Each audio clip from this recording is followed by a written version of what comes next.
we've got, I think, time for two more questions. We're going to go to Portugal, to Helen. Helen, thanks for joining us. Hi, I'm so happy because I've been studying Portuguese and I couldn't make the other times. So I'm so happy today to be here. Avram, thank you so much for all this information. I didn't actually know what to expect, but I see we have a lot in common because I studied neurofeedback as well. And now I work with DNA. So I'm a DNA upgrade specialist. So I work with consciousness and the DNA. But what I want to ask you is a little bit more about the imagination. Like when you were saying that you changed colors, I'm interested just out of curiosity to know how you did that. And then I also have specific interest in the positive evolution of artificial intelligence by increasing human intelligence that I do through the DNA upgrades. But I want to know from you, what is for you the most important factor in the positive evolution of artificial intelligence, and how important the marriage between spirituality and science is to you? Well, I don't think so. Okay, I can answer one as well. Can I work backwards? Yes. I don't couple spirituality, I can even say it.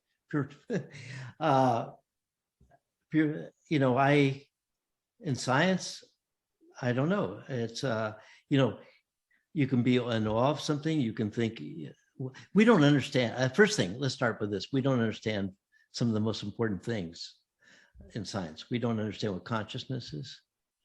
We don't understand how the universe really works, and quantum mechanics and so on. There's lots of stuff we don't understand. You can feel certain ways about it. I have at different times of my life. I don't right now, probably not so much, but I have in different times. That was a spiritual question. What was the other one about?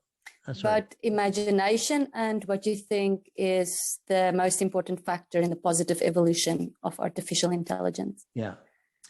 Imagining. So this is what makes us human, is our imagination. We can imagine things. We can imagine the future. We can imagine, we can imagine something and then we can go there. Imagination is one of the critical things about being a human, but we don't practice it.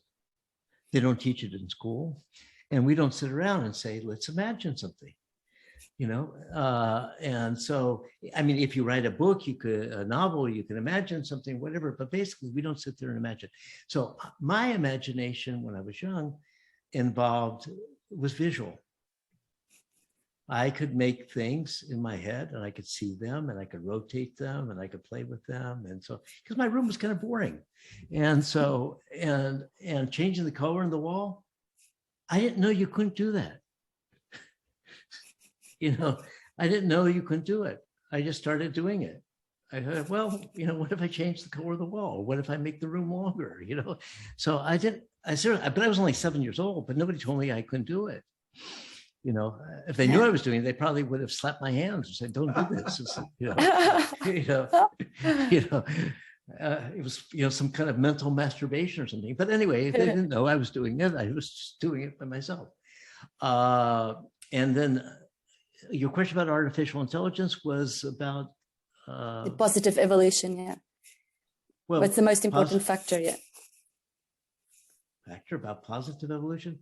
Look, the most important factor about positive anything is how we humans behave, right? Because right now we're still in control of all this stuff. So our behavior isn't so good. So it's, it's a battle. There's all these great things that are happening and all these awful and evil things that are happening. And we're at the margin all the time. And I think that the good stuff is I know it's hard to imagine, again, but the good stuff is winning out, because in the past we had a lot more of the bad stuff. And so they're pulling up neck and neck. And so I hope the good stuff will overcome the bad stuff. I probably won't be around to see the final or whatever next chapter is, but that's my hope. Love it. We're